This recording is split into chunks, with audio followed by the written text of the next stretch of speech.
Welcome back ناظرین، ہماری گفتگو جاری ہے معراج محمد خان صاحب کے ساتھ۔ خان صاحب، ایک بڑے انقلاب کے پورے حد تک جو ہے وہ انگریڈینٹس ہیں ہمارے ہاں، اور ہمیں اس کی ضرورت ہے، اس کے بغیر ہم ایک بہت بڑی چینج نہیں لا سکتے۔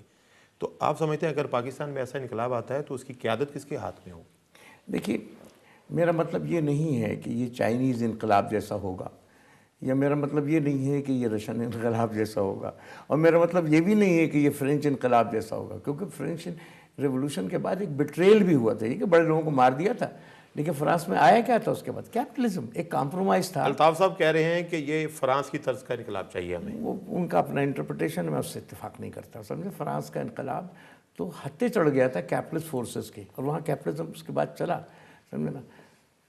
میں سمجھتا ہوں کہ یہ پیسفلی بھی آ سکتا ہے اگر آپ، کیونکہ دنیا میں بہت تبدیلیاں آئی ہیں۔ رشین ریولوشن اپنی ساخت کا تھا، چائنیز ریولوشن اپنی ساخت کا تھا، کورین ریولوشن اپنی ساخت کا تھا، ویتنامی ریولوشن۔ لیکن یہ ادر دین فوجی انقلاب ہوگا؟ ہاں، ادر دین فوجی انقلاب ہونا چاہیے، اس سے پیپلز ریولوشن ہونا چاہیے۔ لیکن ایک معراج صاحب، ایک بات ہے، پاکستان میں مذہبی جماعتیں بہت سٹرونگ ہیں، اگر انقلاب آتا ہے کیا مذہبی جماعتوں کا شیئر اس میں ہوگا؟ نمبر ایک، مذہبی جماعتیں کبھی پاکستان میں پاپولر نہیں کی۔ آپ 50 دفعہ انتخاب کرا لیجیے، 50 دفعہ ہار جائیں گے۔ لیکن ان کے پاس انتخاب سے نہیں، لیکن ان کے، آپ سمجھے، جو طاقت ہے ان کے ہاتھ میں بہت ہے، ان کے پاس والنٹیئرز بہت ہیں۔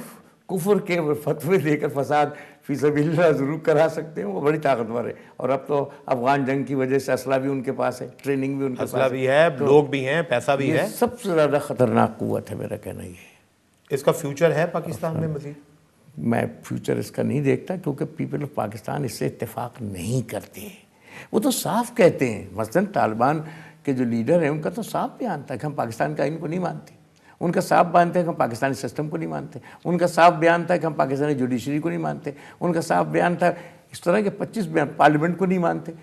تو کہہ چکے وہ تو ایک بلڈی ریولوشن اور ایک سیکٹیرین ریولوشن وہ ہے، یعنی اس میں فرقہ واریت کا عنصر بھی بہت بڑا ہے کہ ان کے علاوہ سب کافر، سب تیرے سوا کافر۔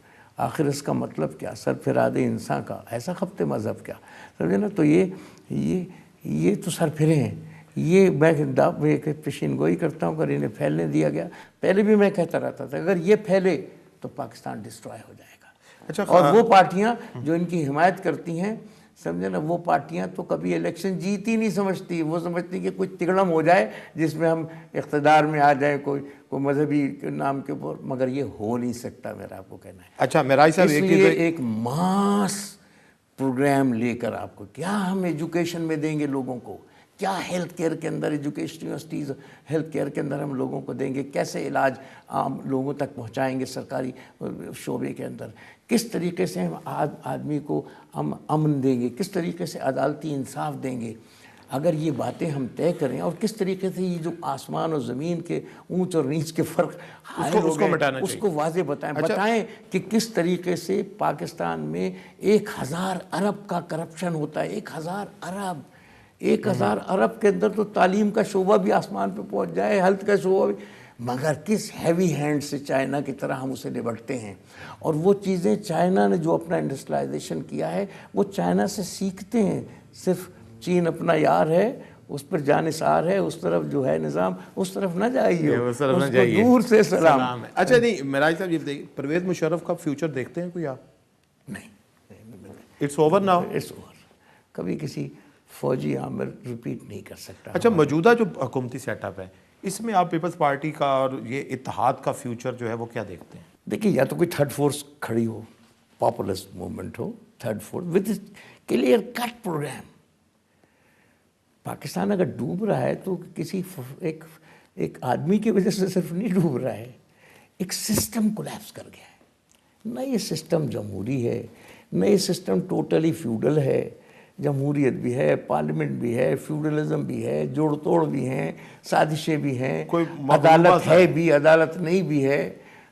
چیف جسٹس کو مان بھی لیا ہے، چیف جسٹس کے خلاف نفرت کے زبان میں باتیں بھی ہیں، گفتگو بھی ہیں۔ ابسولیٹ ہو گیا یہ سارا، سر یہ خراب ہو گیا ہے۔ اس لیے میں یہ کہتا ہوں کہ تھرو الیکشن ہی کہنا چاہیے کہ ہم الیکشن سے آئیں گے، لیکن ایک پولیٹیکل پروگرام لے کر آئیں گے کہ کیا A B C D ہم ریفارمز لانا چاہتے ہیں. ایک بڑا فیئر قسم کا الیکشن پاکستان میں ویگ نہیں چلے گا, ویگ نہیں چلے گا. ویگ سے الیکشن ہو سکتا ہے ایک بالکل شفاف. آپ 3 مہینے کمپین کرنے دیں نا. جب 3 مہینے کی کمپین کرنے دی تھی ذوالفقار علی بھٹو کے زمانے میں, تو آسمہ جہانگیر کے والد جی, میں کیا جہانگیر, وہ بیٹھے ہوئے تھے, بھٹو صاحب کے دوست تھے بہت قریب, کہنے لگے یار برباد ہو گئے, پتہ نہیں کیا کرنا چاہتے ہو. ہم نے کہا یہ 3 مہینے میں تو ہم بالکل ایکسٹریم فورسز جو ہیں ان کی تو ضمانتیں ضبط کرا دیں گے, آپ کو یقین کراتے ہیں. اور ایکسٹریم فورسز سے مراد ہمارے اس وقت کی جو مذہبی قوتیں تھے. ہم نے کہا تھا ہمارا چیلنج ہے, کتنے بھی یہاں وہ شوکت اسلام کے جلوس نکال لیں, یہ کتنا بھی شیر علی ان کو پیسہ دے دے, یہ کبھی نہیں جیت سکتے.